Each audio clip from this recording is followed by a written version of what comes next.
Hi, welcome to Next Generation Yoga for Kids with Melissa.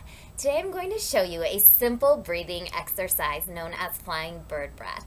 Flying bird breath is appropriate for all ages and can be done while sitting, standing, or even walking. Adults can use this as a tool to help children peacefully transition between one activity and another in a fun and playful way. So let's begin. Sit up or stand up tall. And imagine you are a beautiful, strong bird with large, colorful, open wings. Breathe in slowly. Lift your wings up. Palms come to touch over the head. And exhale, we lower down.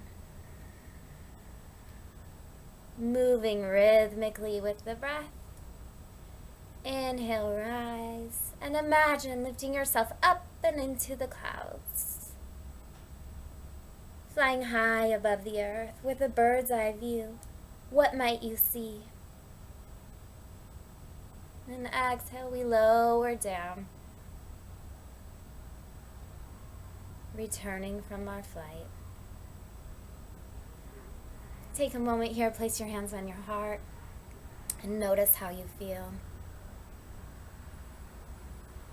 Bring to mind any images you may have seen along your journey. And on the next exhale, slowly open the eyes. And there you have it, folks. Flying bird breath. And feel free to extend this activity, inviting children to write, draw, or paint about what they saw on their journey today. Thank you so much for practicing with me. Namaste.